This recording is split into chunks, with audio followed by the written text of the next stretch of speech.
Aleluia. Cumprimento a igreja com a paz do Senhor Jesus. Amém? Amém. Glória a Deus. Convido a igreja a abrir em Marcos 4.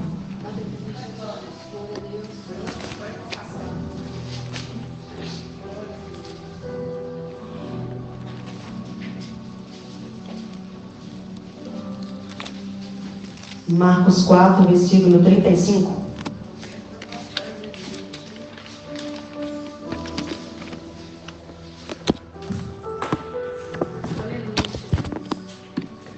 Aleluia. Marcos 4, 35.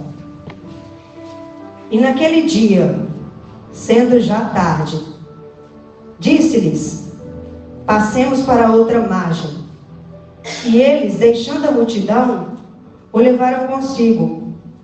Assim como estava no barco, e havia também com eles outros barquinhos.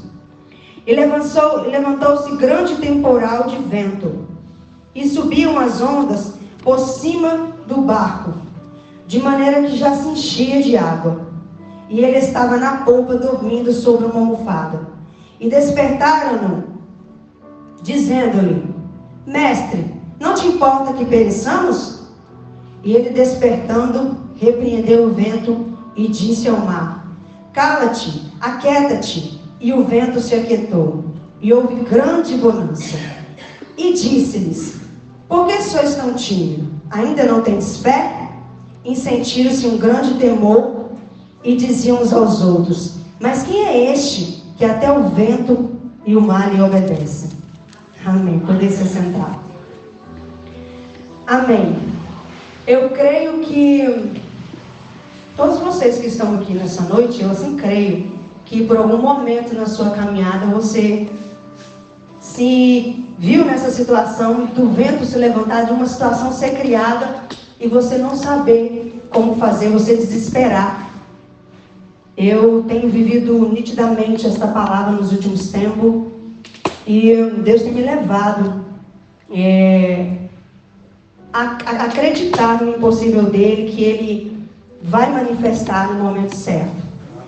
E eu tive buscando saber o que havia nesse mar da Galileia.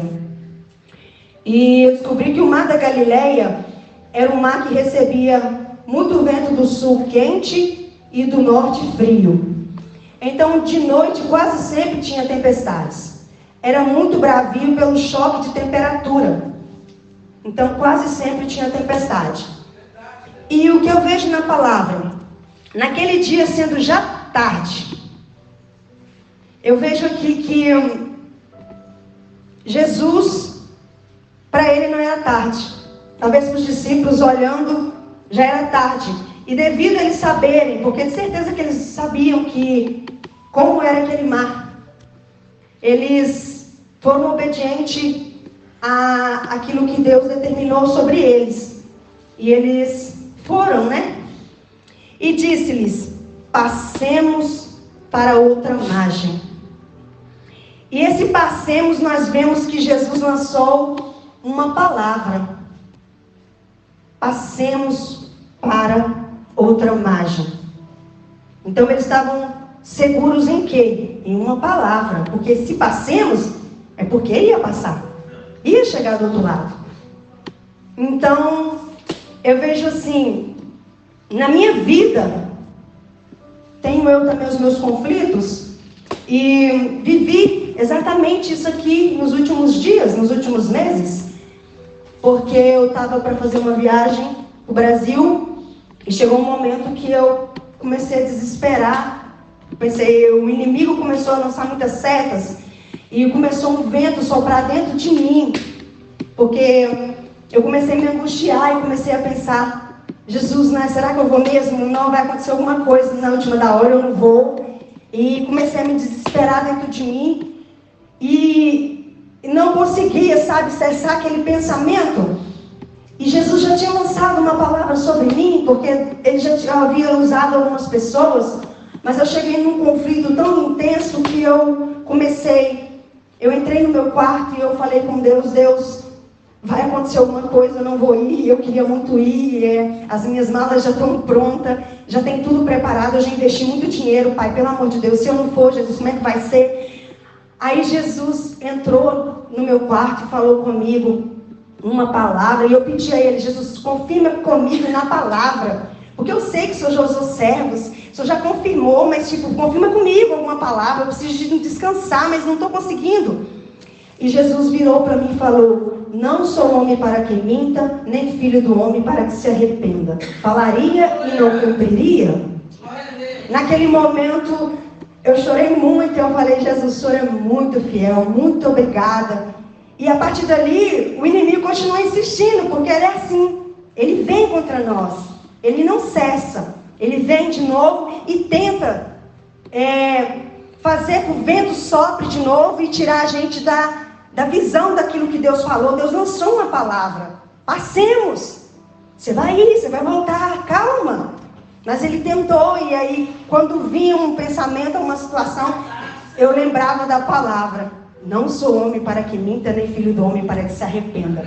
Então eu descansava o meu coração através da palavra, porque quando ele vinha para me atormentar, eu lançava sobre ele a palavra. Então é necessário a gente mergulhar na palavra, porque quando você mergulha na palavra, a tua segurança está aqui, ó. Aqui tem tudo o que você precisa para o momento que você está vivendo. Então, o que eu vejo? Passemos para outra margem.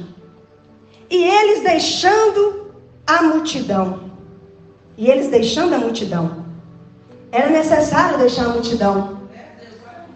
Porque eu vejo o seguinte: a multidão em João 6, eu tive lendo, e se você quiser depois você vai meditar em João 6, porque é muito lindo. Jesus fez o milagre da multiplicação dos pães e peixes, e a multidão ficou encantada com o que Jesus fez. Só que acabou aquilo, os discípulos partiram para Cafarnaum e Jesus encontrou com eles no meio da tempestade.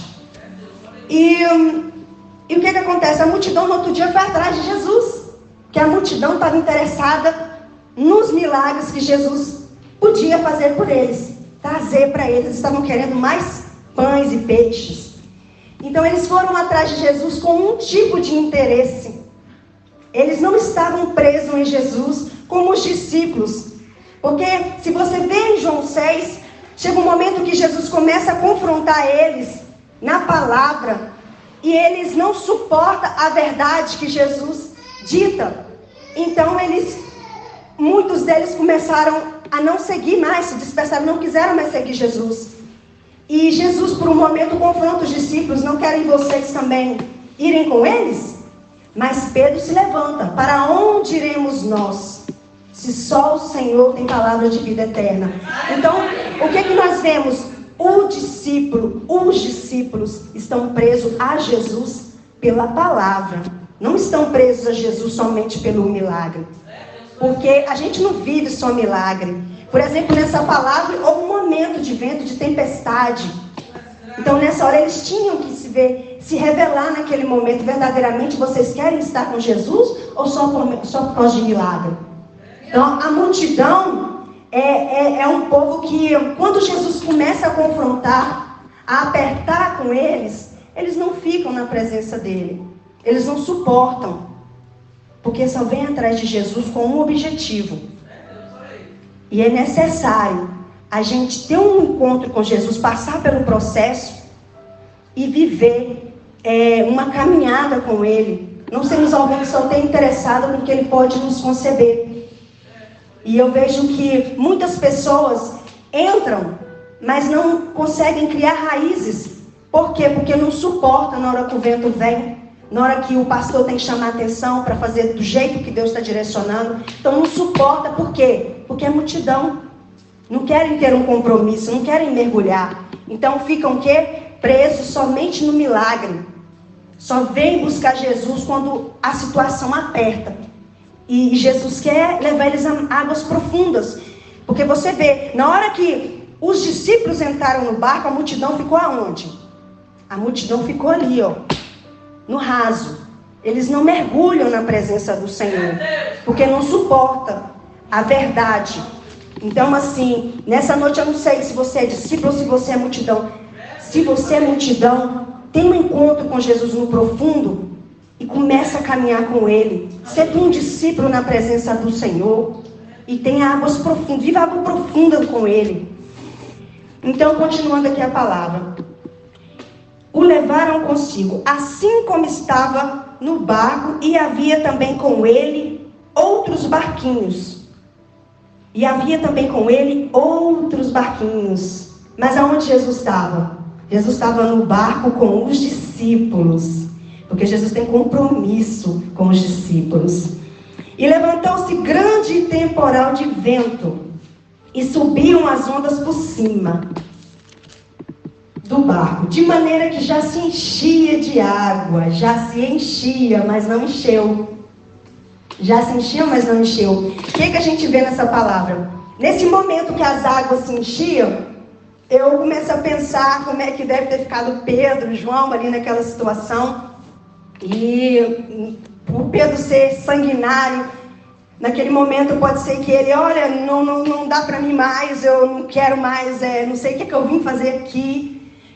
Talvez Pedro pensasse, não, eu vou dar um jeito nessa situação, na força do meu braço, vou eu fazer alguma coisa, mas eu devia ter tido noção, não devia ter entrado nesse barco. Para que eu entrei aqui? Eu já sabia como é que funciona esse mar da Galileia. E por um momento ele podia ter se sentido afligido com aquela situação, ao ponto de pensar, vou pular e vou a nado para a margem. Deixo vocês aqui, se virem vocês aí com essa tempestade.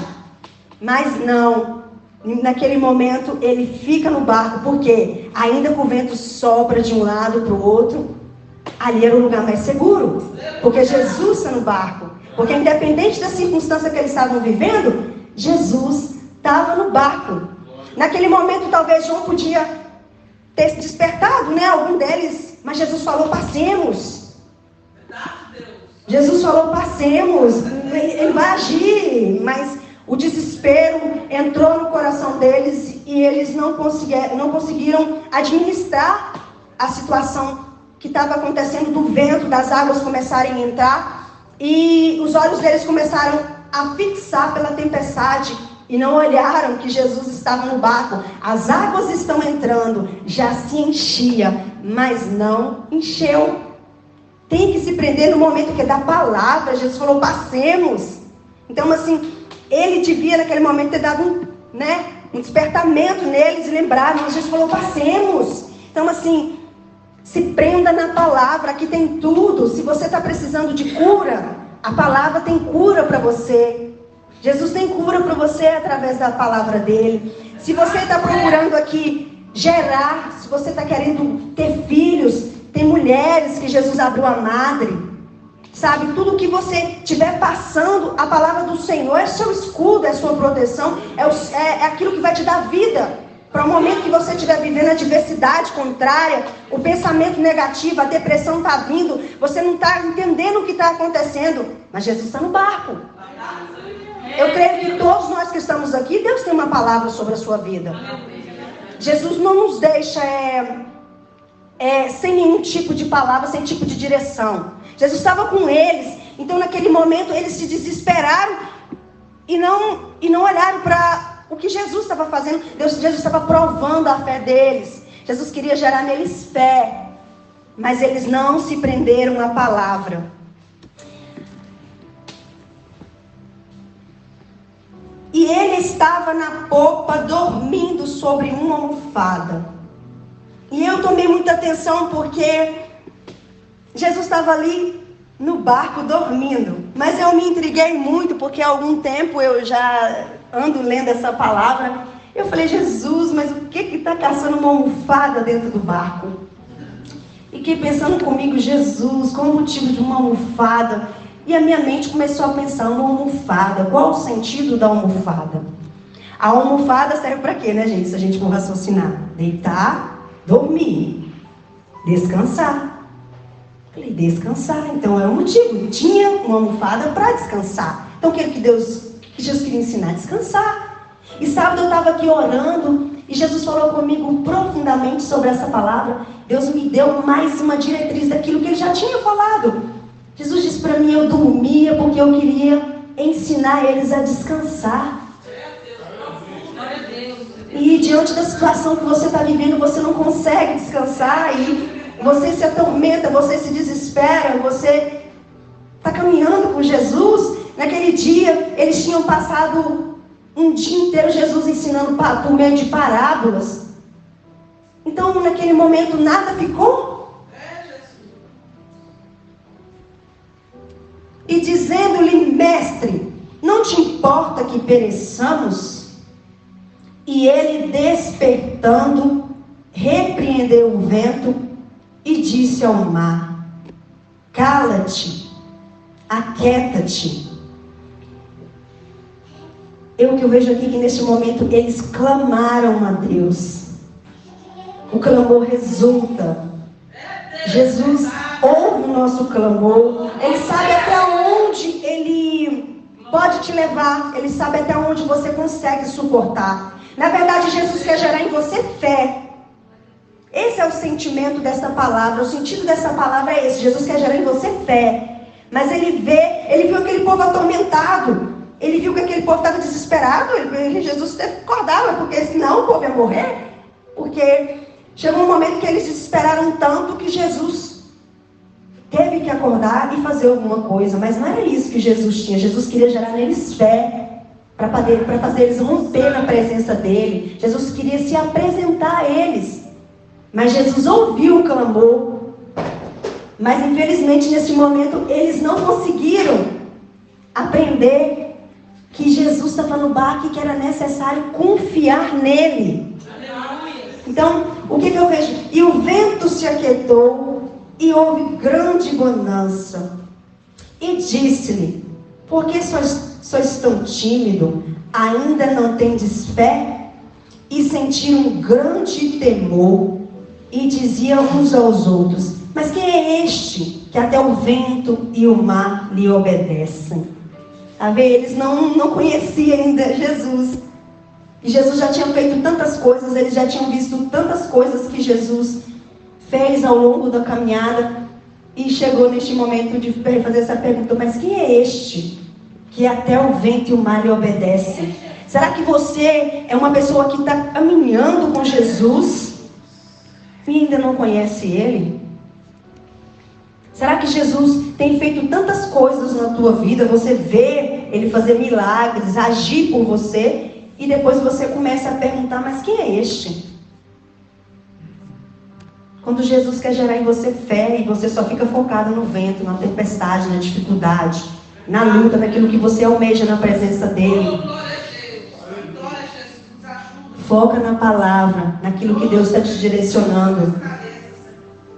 Ser tu um discípulo que confia no Senhor, ainda que as circunstâncias que você está vivendo pareça que vai fugir do controle, pareça que algo vai acontecer e vai simplesmente encher tudo de água, vai simplesmente tudo inundar. Jesus está no barco, Ele vai agir em algum momento Ele vai se levantar em seu favor.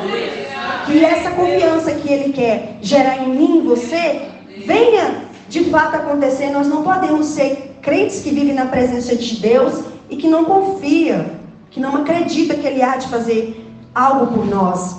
Eu vivi essa palavra nos últimos dias intensamente, ainda tenho vivido, porque ainda está sendo em mim gerado fé, porque não é fácil, é algo que continuamente você é levado. E há momentos na sua vida que você pensa mesmo, vou perecer, eu não quero mais, sabe? Jesus, até aqui já deu, olha, quer saber? Vou pular do barco, vou com a minha força, com aquilo que eu sei, e não quero mais saber. Mas é algo que te prende, você não consegue sair, porque andar com Jesus é a coisa mais linda que a gente tem. Então, assim, que Jesus venha gerar em você essa fé. Eu tive no Brasil e Jesus fez me mergulhar nessa palavra tão intensamente que a minha mãe estava com um problema na perna desde março, que a perna dela começou, tinha uma ferida, que os médicos não descobriam de maneira nenhuma que ferida era aquela, porque a perna dela ficou muito inchada e saiu um líquido, uma coisa muito estranha, porque eu apertava e não conseguia distinguir de onde vinha aquilo, porque não saía. Na hora que você apertava, saía, mas não dava para você perceber o que estava acontecendo. Dava umas rachaduras e começava a descer água. estava na carne viva a perna dela. E eu, antes de ir, já sabia que ela estava passando por esse vale. E eu clamava muito a Deus que pudesse resolver, porque tocou na mãe da gente, né? Toca na nossa fragilidade. E subia monte com a Rosa, a gente orava, e eu pedi muito a Deus que me discernisse, porque o meu medo era estar fazendo uma oração que Deus estivesse pegando algo para tratar com ela e Deus tratasse comigo por eu estar pedindo misericórdia. Então eu tinha medo de pedir misericórdia. Mas eu cheguei num momento que eu tive um encontro tão profundo com Deus nos últimos tempos, porque eu conheci o que é a graça. E quando você conhece o que é a graça, você entende que não é mérito, que não é porque você faz alguma coisa para Jesus, não é porque você tem obras, porque você faz isso e faz aquilo. Não é a graça, é um favor imerecível. A graça é algo que Jesus se deu naquela cruz por nós. Então eu entendi o seguinte: se eu recebi essa graça, a minha mãe é uma mulher também que pode receber essa graça. Então essa graça foi derramada para todos nós. Então quem sou eu para dizer que Jesus está tratando com ela? Jesus o sabe, eu não suportei. Então eu comecei a clamar: Jesus, tem compaixão, tem misericórdia. E eu falei: Jesus, eu não sei o que o Senhor está fazendo. Se o Senhor quiser tratar comigo, trate, mas por favor, cura minha mãe. Então eu entrei num momento da minha vida que eu fui no mais profundo da minha dor, porque tocar nela era pior do que tocasse em mim. Então eu vivendo aqueles dias ali com ela, os primeiros dias que eu cheguei, ela ainda estava bem. E ela pedia muito para mim orar, e eu entrava, orava, e ela sentia melhor, acalmava o coração dela. Só que quando a gente voltou da praia, que a gente teve uns dias na praia, aí a perna voltou, aquilo inchou e começou, sabe, ficar muito ferida, sabe, estava mesmo em carne viva. E eu, como serva de Deus, eu fiquei muito apavorada. Eu fiquei assim, igual os discípulos. Eu comecei a entrar em desespero. Porque na frente dela eu falava: mãe, Jesus cura. Mas dentro de mim eu ficava: Jesus, o que vai ser da minha mãe? Ela vai perder a perna? Então, assim, eu orava por ela na frente e eu tentava me fazer de forte, mas por trás eu desabava. Então, assim, eu cheguei num momento de uma fraqueza, sabe, espiritual, que eu já estava nos dias de eu voltar e eu via a perna da minha mãe cada vez mais deplorável. E eu lembro um dia que ela queria ir no centro resolver umas coisas. E ela falou: Clícia, ora por mim, porque eu preciso fazer umas coisas na rua e se eu preciso ter força para fazer. E eu comecei a orar, né? Só que no momento que eu orava, ela chorava e eu comecei ali, Jesus, sabe, quando você tenta disfarçar e coloca a fé em ação e ela desabando. Eu fiz até um vídeo onde eu tenho a perna, que eu digo, eu orei, a perna dela estava muito ruim. E eu fiz um vídeo, depois se os irmãos quiserem ver, eu mostro. E a partir dali, eu já estava nos dias de eu ir embora. E eu comecei a pensar: Jesus, faz alguma coisa, faz alguma coisa. Então, Deus ministrou no meu coração para fazer um propósito. Aí eu fiz um propósito de 3 dias, estava na última semana de eu ir embora. Eu fiz um propósito de 3 dias com a minha mãe, no Salmo 91 em oração. Comecei a orar num dia, e é engraçado que quando eu entrava no meu quarto para orar, sabe, parecia que o céu estava fechado, eu não conseguia, a minha oração não fluía. Eu falava: mãe, vou orar ali no quarto, depois eu venho e oro para a senhora. E pegava o óleo, ungia a minha mão. Aí na hora que eu estava no quarto, parecia que não fluía. Aí quando eu ia para orar para minha mãe, o Espírito Santo me tomava. E orava, e pedia, e clamava, e derramava ali, sabe? E a gente falava, orava o Salmo 91. E aí entregava o primeiro dia do propósito. Aí no segundo dia eu fui numa igreja visitar. E Deus é tão misericordioso com a minha vida que Deus usou uma pastora para falar comigo. Falou comigo assim: continua no propósito. Sou eu, Deus, contigo para soprar o teu nome ali. Mas é tudo para minha glória, para minha honra. Eu falei: amém, Jesus, seja feito do teu jeito. Amém. Eu desabei, eu chorei. E cheguei em casa, aí eu cheguei mais cheio de fogo, eu vou orar. E fui orando. Aí eu pensei comigo: amanhã cedo, eu orava, sabe, eu colocava a mão, ungia, só que eu não podia tocar muito porque estava muito machucado. Mas eu orava assim dos lados, punha assim de lado. E eu pensava: amanhã cedo vai estar seco. É o segundo dia, vai estar seco. Em nome de Jesus, vai estar seco. Aí eu acordava de manhã, eu já ia lá pro quarto ver como é que estava a perna dela. E ela estava lá, gemendo, né? E do mesmo jeito, parecia que estava até pior. Eu falei: Jesus, não sei que mistério é isso que o Senhor está fazendo, mas é assim, estou fazendo aquilo que o Senhor está me direcionando. E seja feito do teu jeito, eu só estou te pedindo, me ajuda a suportar, porque pode ser o teu não, mas me dá força para suportar. E dá força a ela para suportar, porque ela não está entendendo, nem eu também.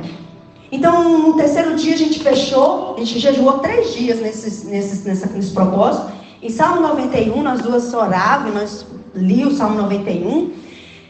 E eu fechei a campanha e eu pensei, hoje vai queimar tudo. No último dia pus a mão, pensei, não, vou levantar, que eu abri o olho, tá tudo, né? Secou tudo. Quem disse? Estava do mesmo jeito. Eu falei, Jesus, eu voltei pro meu quarto muito decepcionada. Fui, entreguei e falei, Jesus, não sei o que o Senhor está fazendo. Aí eu voltei muito triste, porque eu esperava que Jesus fizesse do meu jeito. E engraçado que eu senti uma queimação na mesma perna que eu orei para minha mãe. Eu senti em mim essa queimação também. E eu cheguei com essa queimação, eu até falei com o pastor, uma queimação na minha perna, não sai de jeito meio esquisito. E queimou durante muitos dias, queimava, porque a perna da minha mãe também queimava muito. E ficou muitos dias aquilo, eu falei, Jesus, tem misericórdia. Passados uns 2, 3 dias que eu já estava aqui, minha mãe mandou uma mensagem. Ah, Cris, a perna está melhorando, já está ficando boa. Já estou aguentando andar, já estou fazendo isso, estou fazendo aquilo. Deus é tão lindo que Jesus faz do jeito dele, é um Deus de processo. Ele pode curar agora, de uma hora para outra, como ele pode fazer um processo, como ele pode criar uma situação. Eu só posso te dizer que Deus curou e que a perna dela está limpa. É uma coisa indescritível que Jesus fez. E eu posso mostrar para quem quiser ver. Eu tenho vídeo, o pastor não conseguiu colocar aqui, senão eu ia mostrar para todo mundo ver. E assim, para mim, eu não tenho proporção de gratidão, porque eu não merecia e eu sei que não é mérito meu, nem muito menos dela. É a graça, é a misericórdia divina dele. Então, assim, eu desesperei, talvez eu não consegui gerar essa fé aqui, mas eu vou continuar mergulhando nessa palavra, porque eu quero ser essa pessoa que não precisa desesperar durante o vento. E não andar com Jesus só porque ele pode fazer alguma coisa por mim, mas a confiar que tudo que ele faz é bom, perfeito e agradável. Amém? Foi essa palavra que Jesus ministrou no meu coração e que Deus possa continuar ministrando mais no teu coração. Não seja tu mais um na multidão. Seja aquele que vai ter um encontro com Jesus e vai querer de verdade entrar no barco, mesmo que você saiba, vai ter tempestade, mas Jesus está no barco. Amém? Agradeço a oportunidade. Deus abençoe a todos.